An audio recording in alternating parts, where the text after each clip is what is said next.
Ok, saludos y bendiciones en esta hermosa tarde. Vamos a la clase correspondiente para el día de hoy. Estamos en la hora exacta.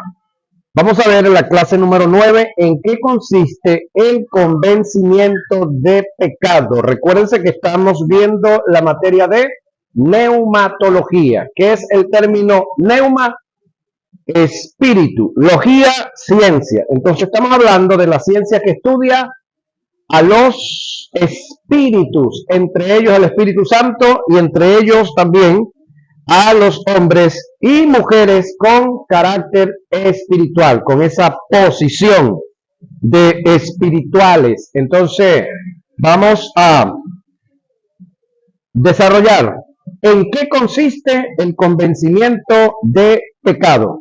Nótese, de pecado, sin S. Por lo tanto, es 1. Después de hacer un análisis del término convencer y sus derivados, analicemos el término pecado en sus diferentes aplicaciones. Lo primero que debemos tomar en cuenta es que el término pecado mencionado en Juan 16:8 aparece, óigame, en singular, no en plural. Cuando la Biblia presenta el término pecado en singular, se refiere a un estado, oiga, o a una posición.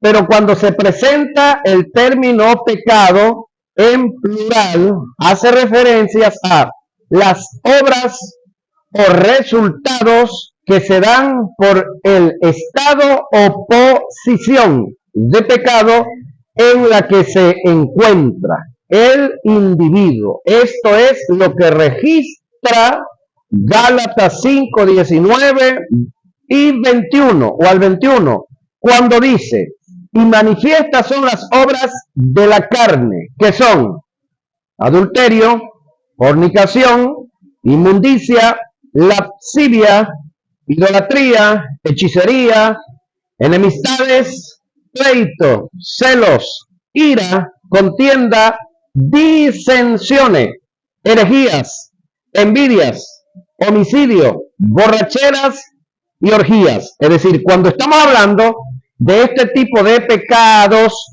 estamos hablando de obras, estamos hablando de manifestaciones que los seres humanos llevamos a cabo cuando nos descuidamos desde el punto de vista espiritual y comenzamos a cometer errores desde el punto de vista natural, desde el punto de vista psíquico y físico, no así en la parte espiritual. Recuérdense que aquí estamos hablando de acciones que no tienen nada que ver con el espíritu. Reitero, manifiestas son las obras de la carne, no del espíritu, que son adulterios o adulterio, fornicación, inmundicia, lascivia, note, idolatría, hechicería, enemistad, pleito, celo, ira, contienda, disensiones, herejías, envidia, homicidio, borrachera y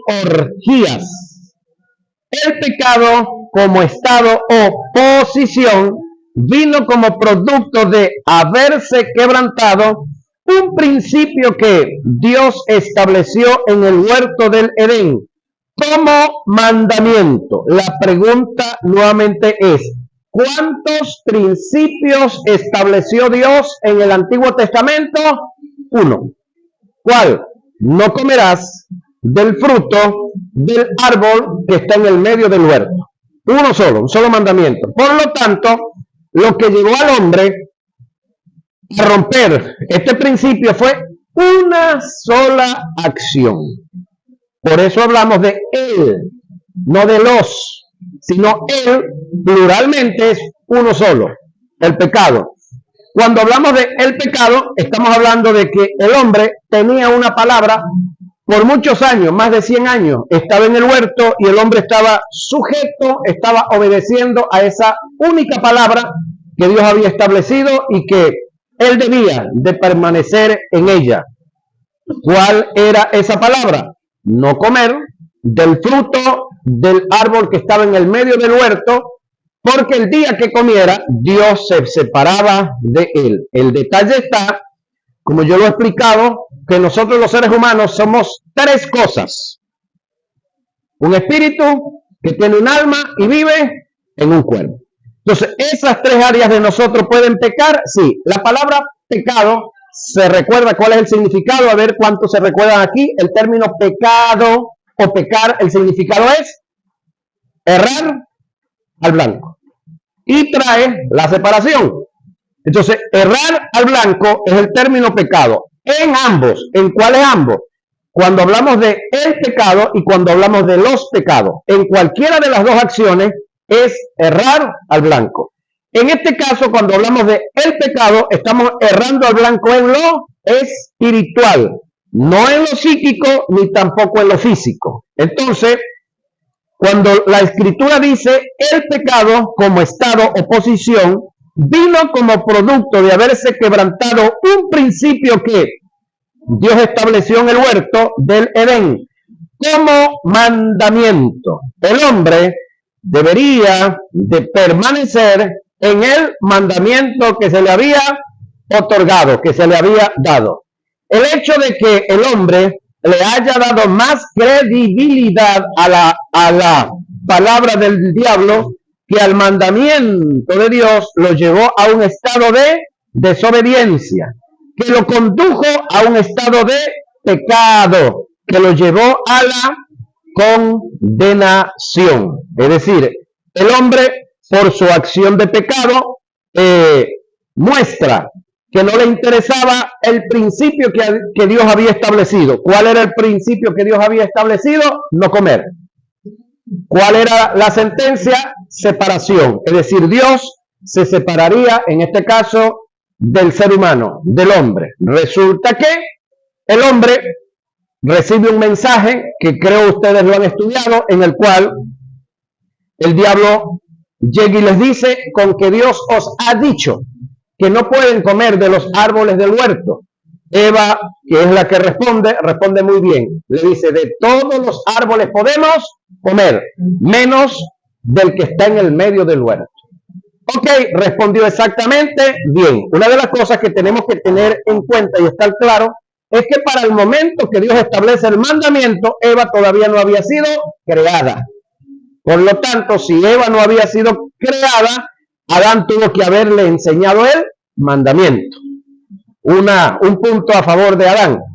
El detalle está que una vez que ellos le dicen, que ella dice, moriréis, el diablo le dice, no moriréis, sino que sabe Dios que el día que ustedes coman serán semejantes a él, conociendo el bien y conociendo el mal. Pregunto, ¿conocían el bien? Sí, era lo único que conocían.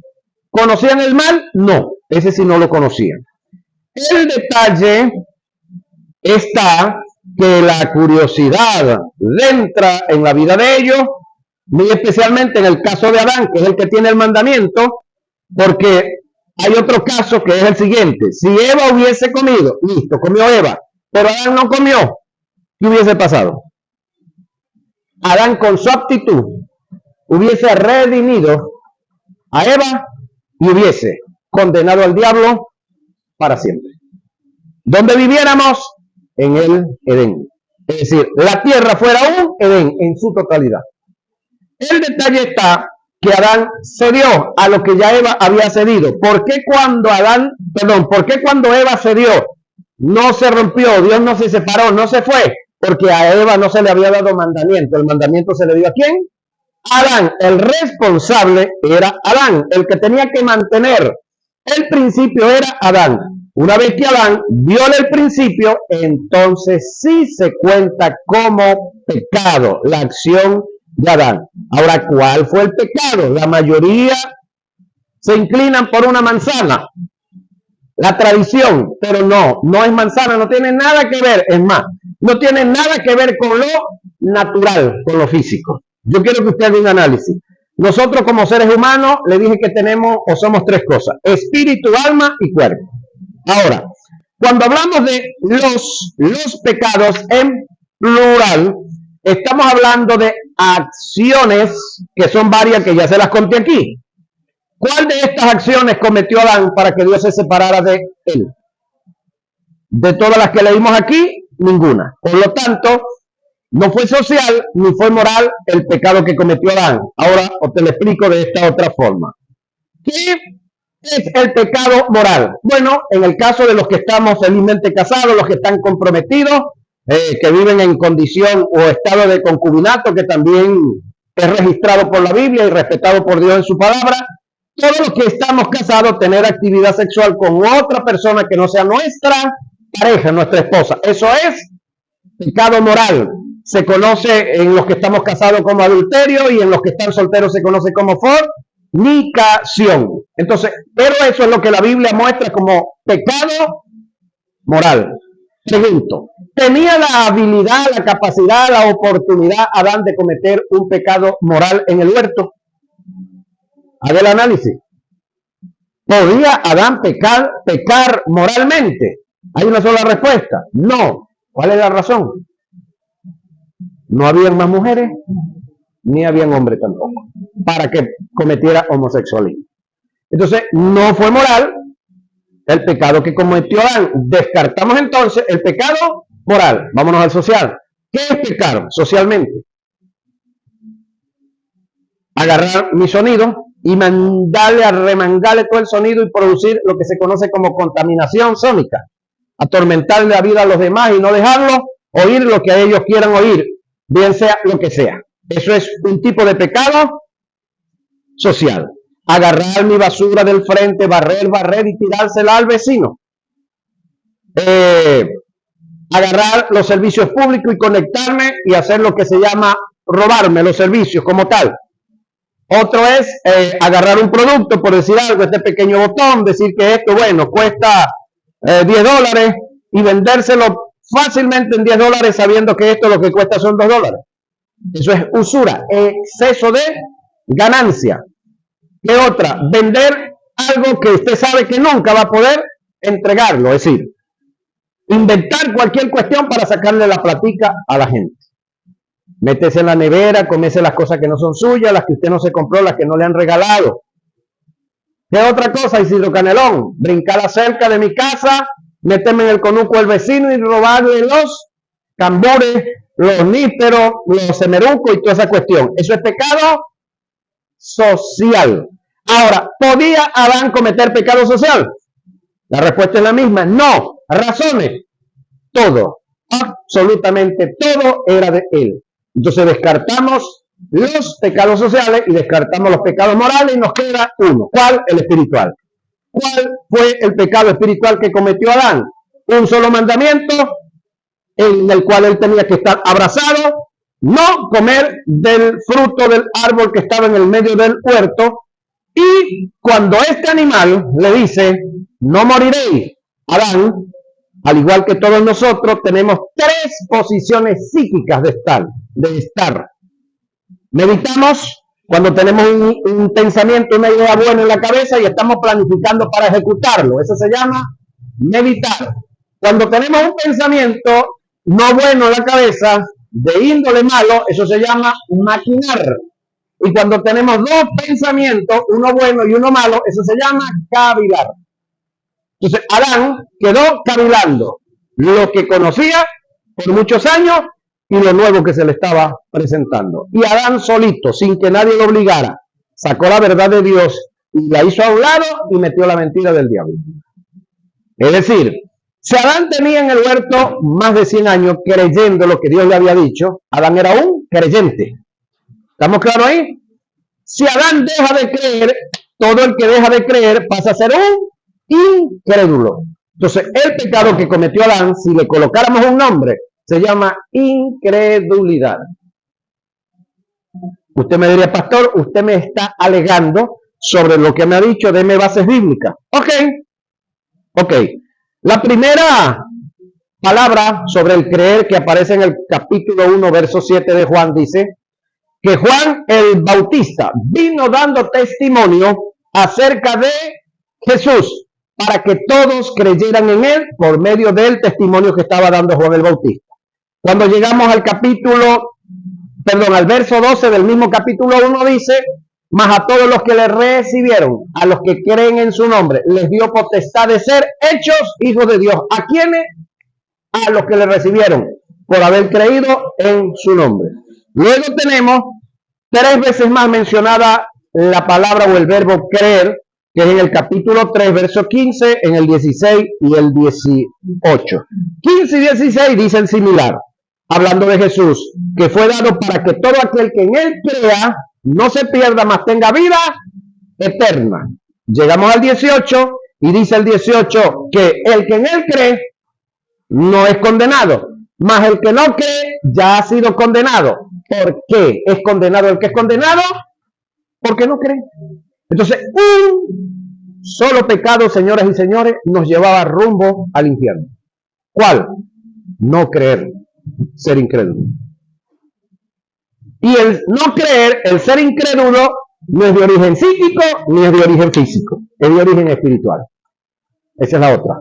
Entonces, el pecado que cometió Adán fue uno, de origen espiritual. Incredulidad. ¿Quién lo sembró en él? El personaje que vino trayendo un mensaje diferente al que él había recibido. El personaje que le dijo, no moriréis. Es decir, Dios no va a cumplir lo que dijo. En otras palabras, Dios no se va a separar de ustedes. Eso que Dios dijo no lo va a cumplir, es mentira. Y ellos decidieron, o en este caso, él decidió creerle al diablo para dejar de creerle a Dios, porque no puede ser las dos cosas, creyente e incrédulo a la vez, es imposible.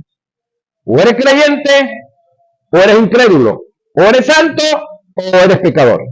Ahora, el convencer de pecado es hacerle ver y entender al pecador, es decir, al que está en el pecado de la incredulidad, el estado en el que se encuentra, estamos hablando de estado, separado de Dios por causa de la incredulidad que produjo en el hombre la desobediencia, o en este caso en Adán, al haber transgredido el mandamiento de Dios en el huerto del Edén.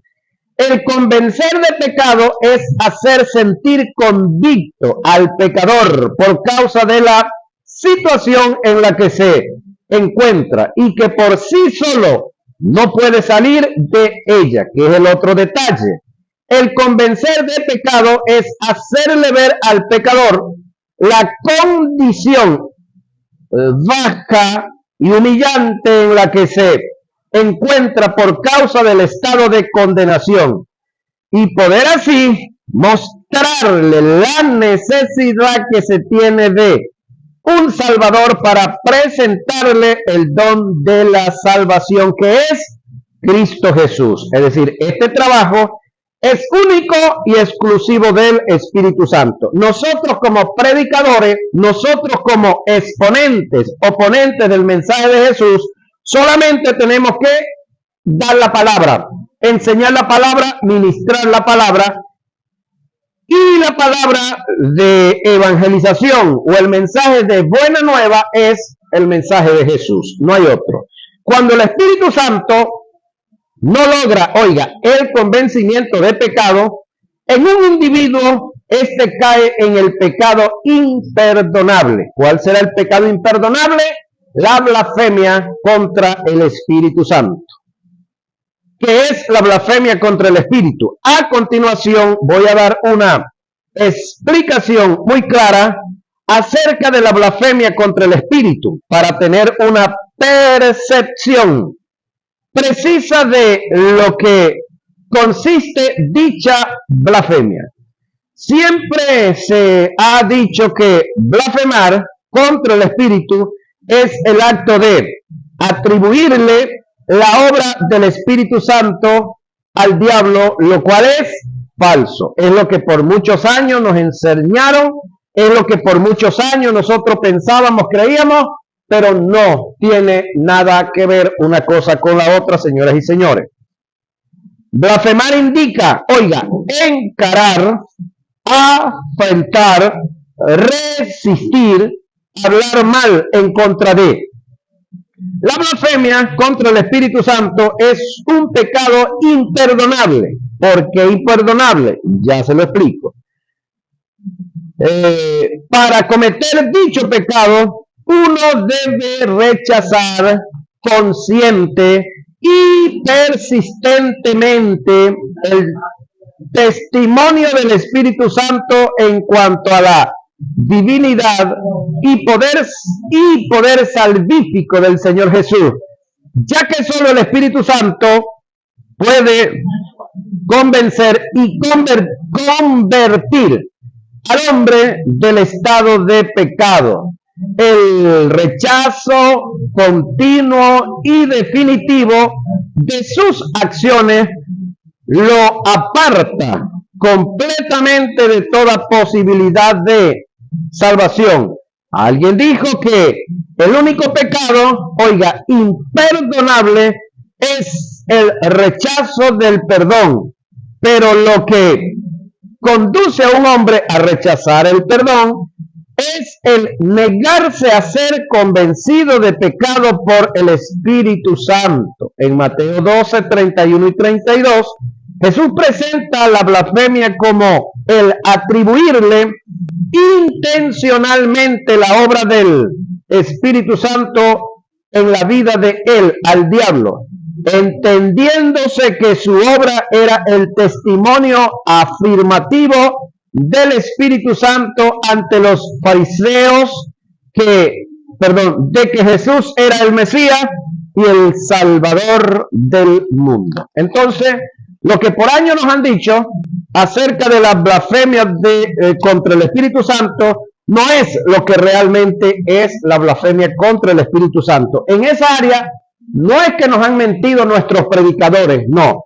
Ellos nos han enseñado en ignorancia o en desconocimiento de estas verdades. Ahora, la blasfemia contra el Espíritu Santo, ¿por qué es imperdonable? Te lo pongo a través de esta verdad paralela. La mayoría de nosotros, los que estamos aquí, hubo un día en el cual alguien nos pagó una deuda con un cheque. ¿Se recuerda cuando nos pagaban con cheque? O nos daban un cheque al portador, que era lo más famoso, que no tenías que ponerle nombre ni nada, porque si te lo daban a nombre de otro, tenías entonces que por la parte de atrás colocarle el tuyo y ya ni me acuerdo cómo se llama ese proceso. Ahora, resulta que, ok, te pagaron, trabajabas en una empresa, te pagaron con un cheque, está el libro, donde el fin de semana, tú firmaste como que te pagaron. Incluso algunos cheques venían con una hojita adicional, la cual tenías que firmarla también. Una vez que tú firmaste esa hojita y firmaste el libro para efectos de la empresa no tiene deuda contigo para nada.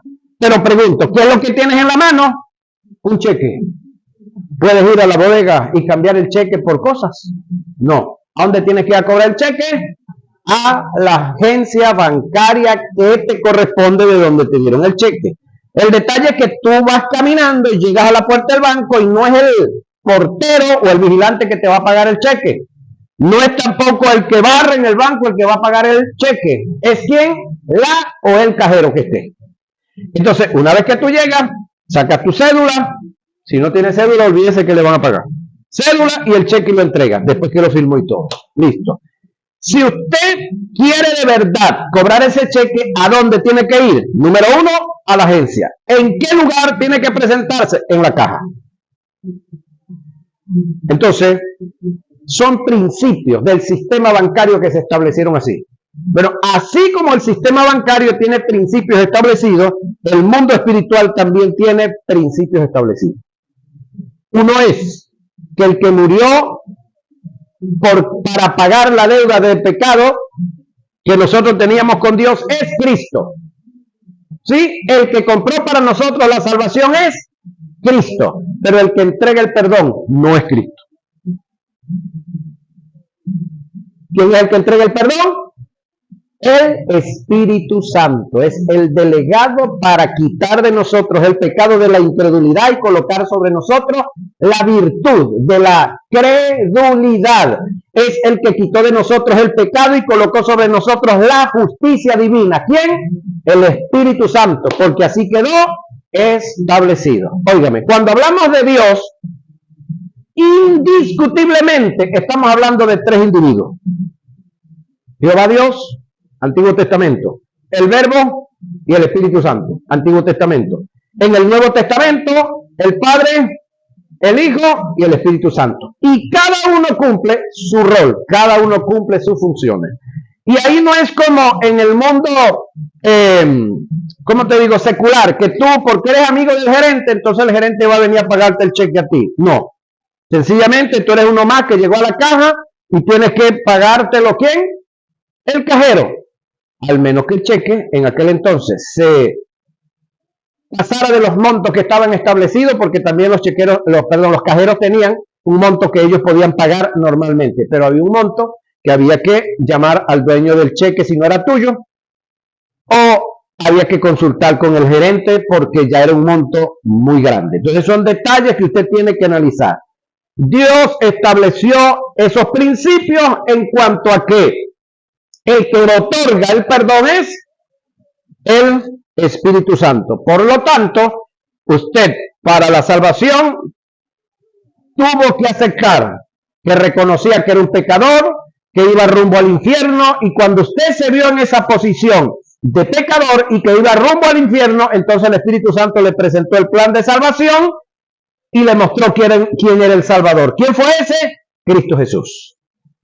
Los fariseos que conocían las Escrituras fueron reacios a reconocer la salvación que viene solamente, oiga, mediante Jesús.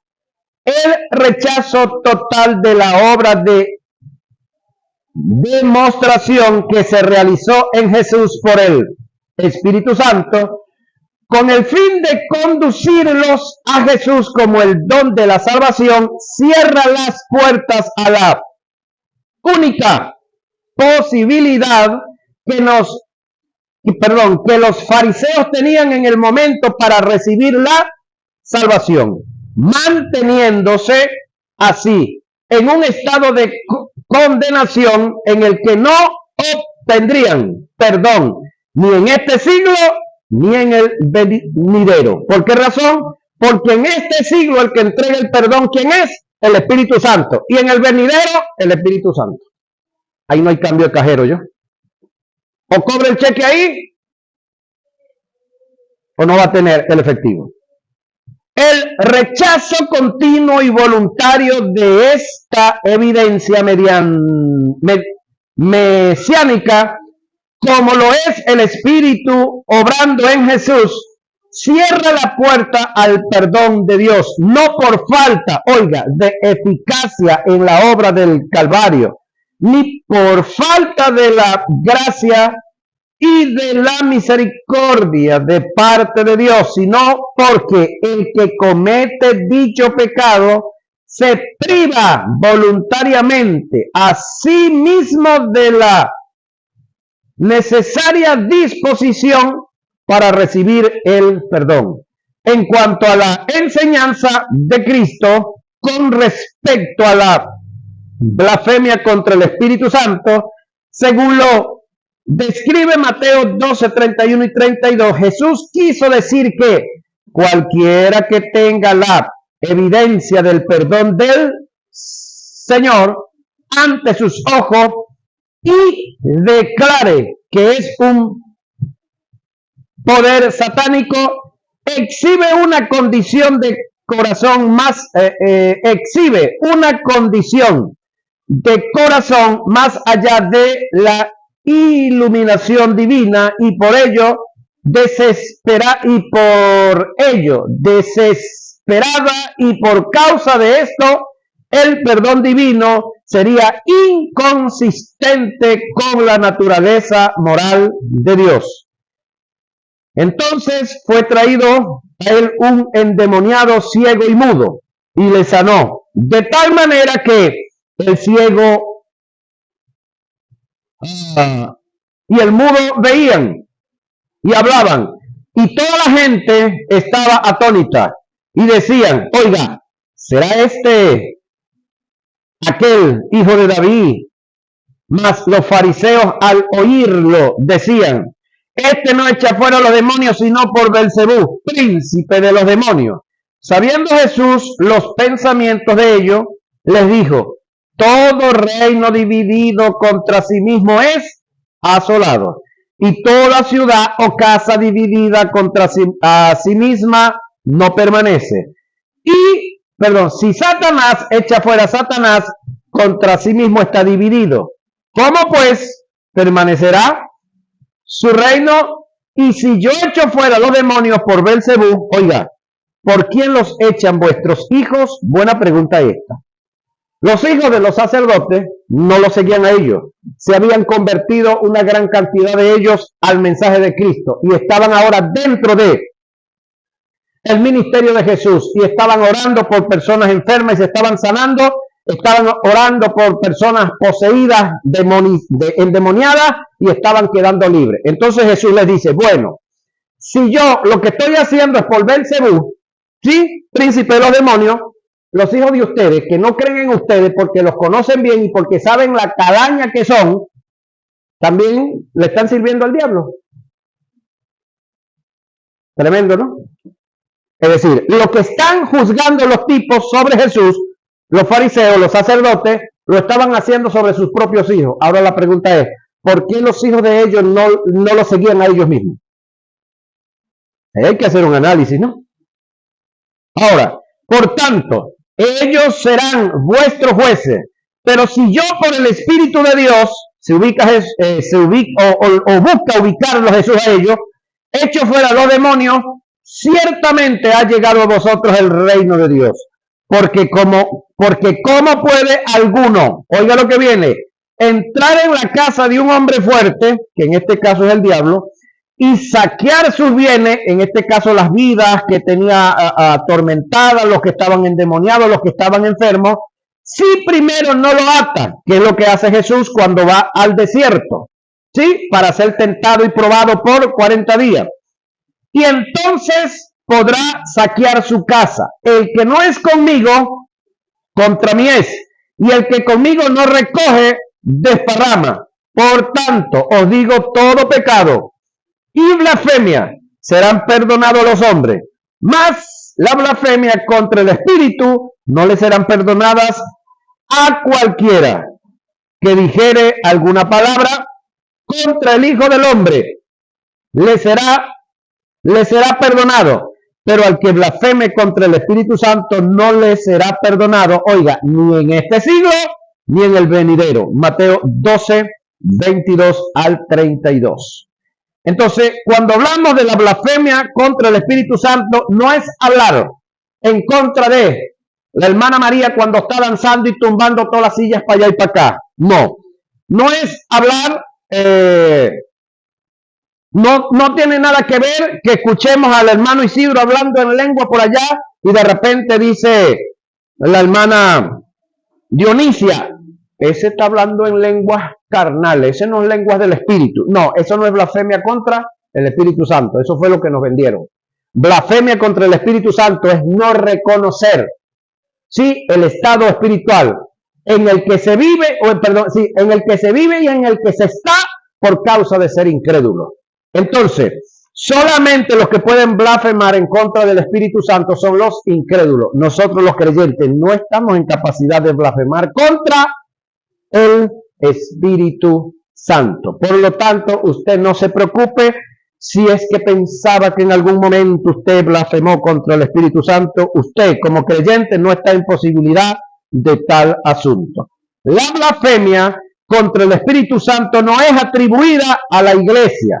La blasfemia contra el Espíritu Santo es un pecado que la iglesia no puede cometer, ya que la iglesia, fue convencida de pecado, por eso es que dejó de ser mundo y pasó a ser iglesia, según el testimonio de Pedro en primera de su carta, capítulo 4, verso 14, el Espíritu Santo es, oiga, blasfemado por el mundo, pero por la iglesia es glorificado. Esto indica que se debe descartar el atribuirle la posibilidad de la blasfemia contra el Espíritu Santo a la iglesia, y menos en la posición de salvación que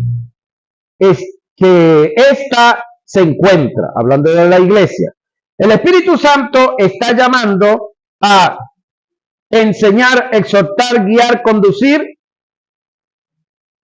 El Espíritu Santo hoy está llamado a enseñar a la iglesia, exhortar a la iglesia, guiar y conducir, recordar, pero no convence a la iglesia de pecado.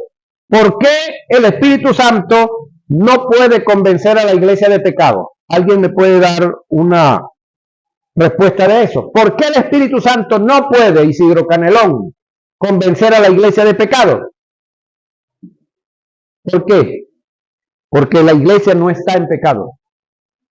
Es lo que le decía ahora. ¿Por qué Adán no pudo cometer pecado de adulterio y fornicación?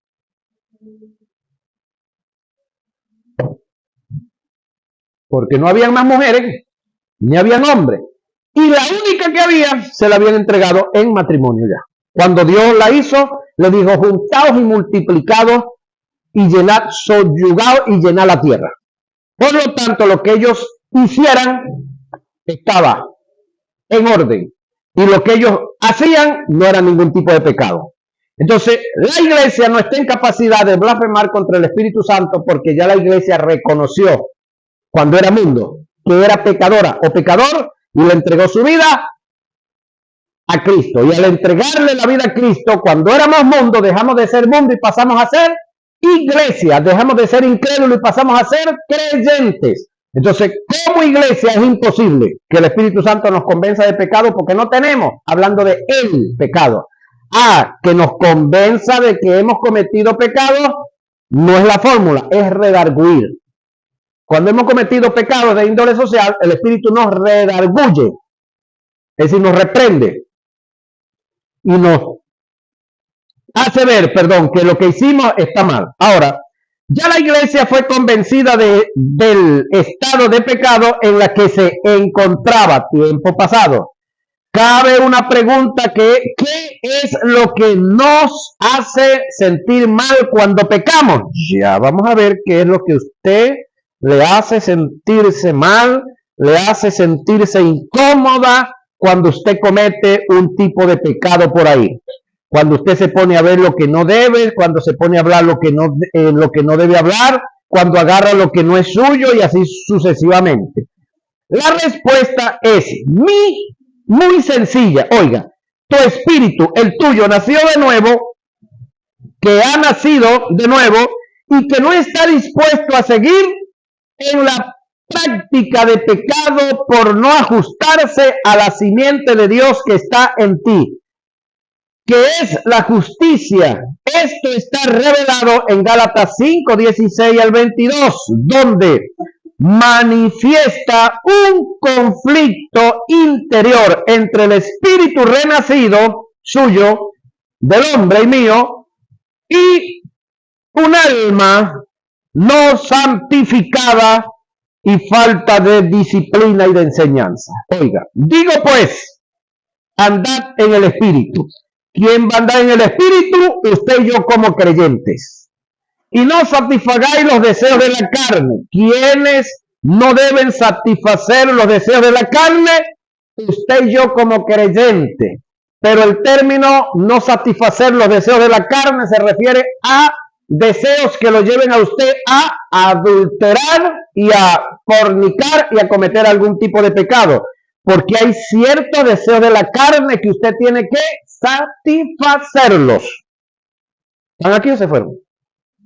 Ahora cuando usted llegue, que va a llegar así medio agotado, medio cansado, el cuerpo no le va a estar pidiendo cama. Y si hay frío le va a pedir sábanas, cobijas. No se los va a dar. Lo va a torturar toda la noche sin dormir. Ok, entonces sí hay que satisfacer algunos deseos de la carne. Los que ya cenaron van a querer seguir comiendo, pero no deben. Los que no han cenado tienen que llegar a satisfacer un deseo de la carne. Entre ellos estoy yo. Entonces, ve que no se generaliza. Aquí estamos hablando de deseos que van en contra de nuestra espiritualidad. Ahora,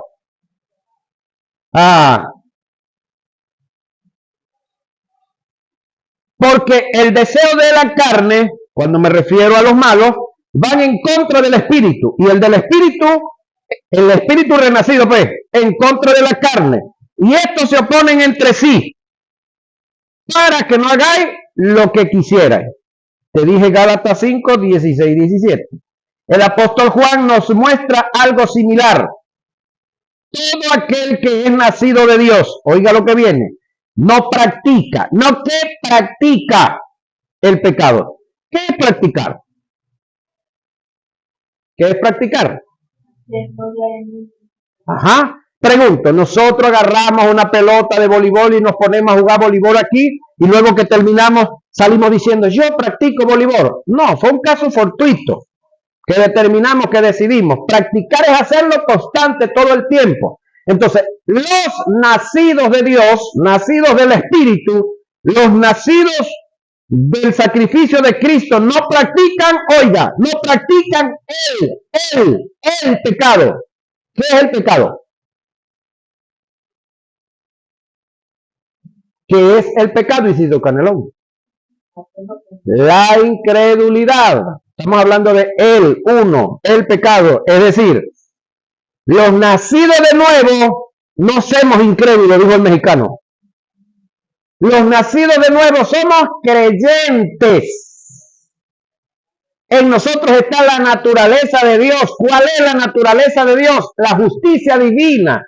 ¿Cuál otra es la naturaleza de Dios? La persona del Espíritu. Nosotros fuimos lavados con la sangre de Jesús. Nuestro nombre está inscrito en el libro de la vida.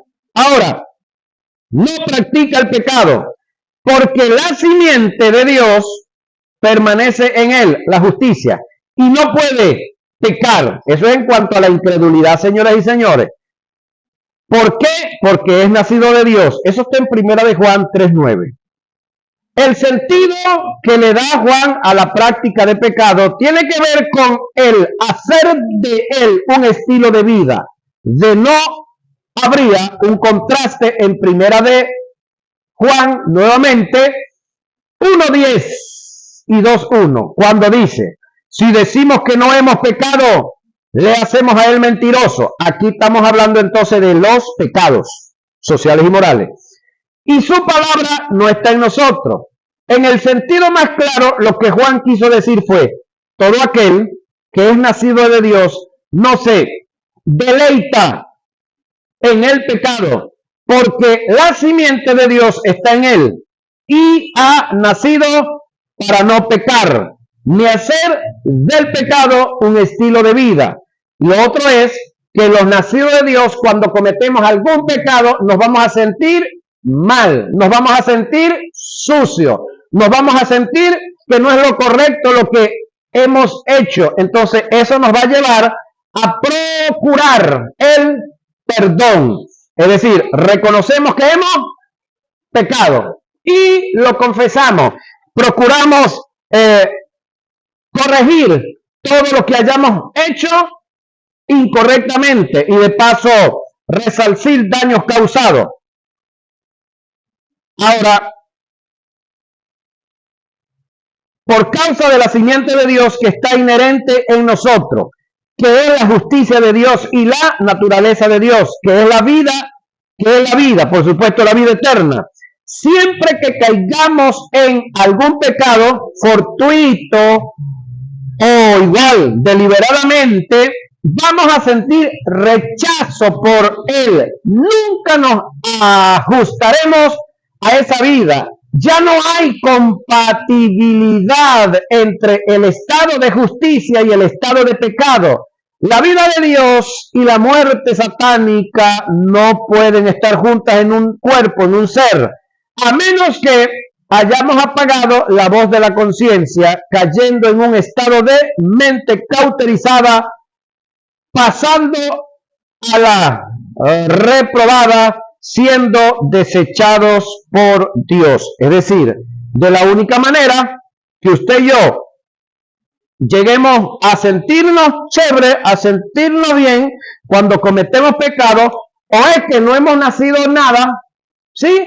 O es que de tanto pecar ya nos enviciamos, ya nuestra mente no tiene, ya no le paramos al espíritu renacido cuando me ministra el alma, cuando me hace ver que no es correcto lo que estamos haciendo, que es una acción que no cuadra con lo que yo digo que soy cristiano, y pues apagué la voz de la conciencia.